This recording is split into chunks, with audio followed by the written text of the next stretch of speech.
Hey guys, Opie here. Welcome back to my Brew City Garden.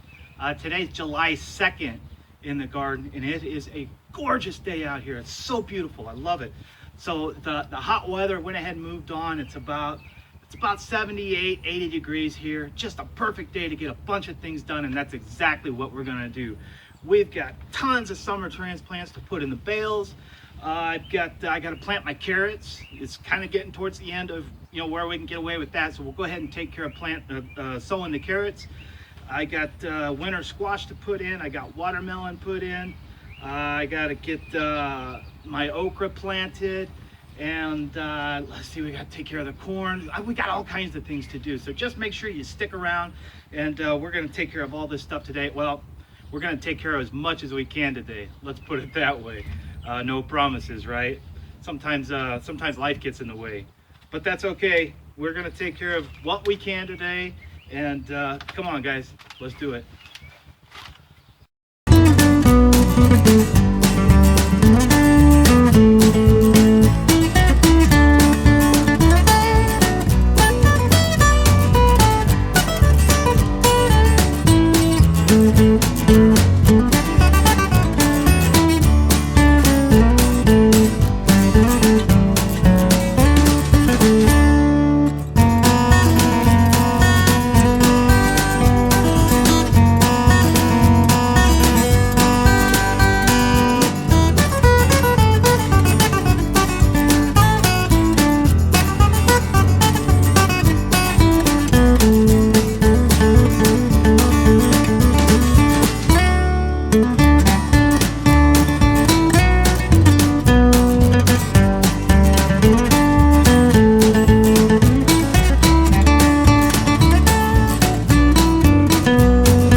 Alright guys, so I got my carrots re-sown for the second time this season, and if you'll notice, I used the compost instead of the peat base. The compost is going to hold water far longer than peat. Peat tends to wick water quickly, and I think that's what happened. Even though I covered my carrot seeds, they still dried out and died.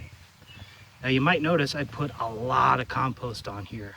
And my thoughts behind that were, one, the moisture retention of the compost will help increase the germination rate, as well as the compost, the nutrients in the compost will seep into the bales as the season goes on and actually act as nutrition for the main plants in the bales. So it's kind of a win-win situation. All right, everybody, say a prayer for my carrots, please. So now it's time to sow our summer transplants into the sides of the bales. I know I've talked about this, but I've never showed you. Today we're sowing, or I should say transplanting, Alibaba watermelons, and I'm going to transplant them into the sides of these bales right here. And that's going to allow these, because these are a sprawling vining plant, that's going to allow those to grow out into this open area right here. So what I'm going to do is just pull transplant out, take a look at it. It's not too root bound, it looks pretty good. And what I want to do is right about the middle point of the bale, just going to create an opening just like we did on the top. I'm going to stuff that guy in there.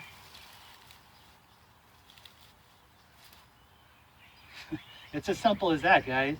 Just keep an eye on it. You don't have to do anything special to it. As long as the rabbits don't come along and eat them, they'll grow just fine. And same as the watermelon, we're going to plant our acorn and our butternut squash in the exact same fashion in the sides of the bales. And this works out really well. It really does work. Just punch a little hole in here. Stick our squash in, squeeze it back together, bam, just like that.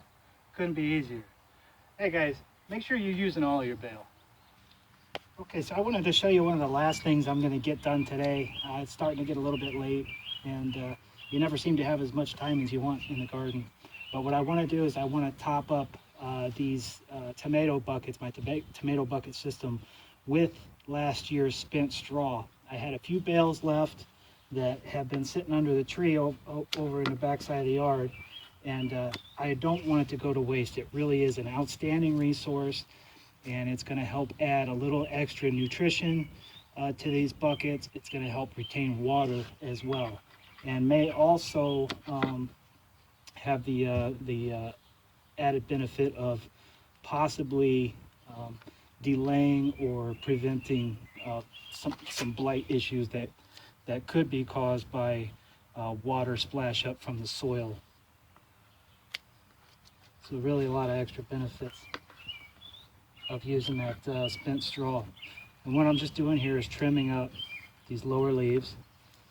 This won't hurt the plant at all.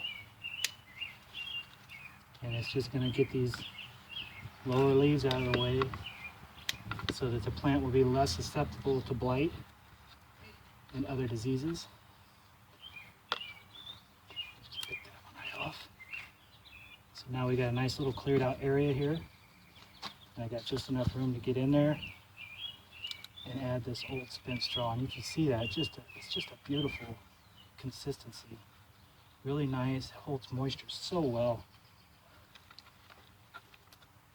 And really should be a great addition to my tomato bucket system. Just get that in there like that. Doesn't have to be perfect, doesn't have to be beautiful. Just top that bucket up like that. All right, good stuff. And we'll just we'll finish off the rest of these buckets in the same fashion, and hopefully that will improve some growth and ultimately improve our harvest this year. All right, guys, thanks for joining us here again today at the Brew City Garden. Man, we got a lot of stuff done today. It was such a gorgeous day. Got a little bit of sun, get my summer body ready. But regardless, we got a ton of stuff done. We got the string tomatoes supports put up. We re-sowed our carrots with the compost, and with extra compost too, and I'm hoping that helps feed the main plants, the tomatoes, the peppers, whatever it is that's in those bales. So I think that's kind of a win-win effect. Let's see what else we do. We topped up the bucket system with the straw. I hit the back garden with some diatomaceous earth. We got our summer transplants put in today. I'd say today was a success. All right, guys, like I said, thanks again for joining me. Make sure you stay tuned. If you like this video, give it a big thumbs up. Make sure you hit that subscribe button if you're new here. And do me a favor, if you found any value in this, share it with a friend. That's going to help me out a lot. All right, guys, we'll see you.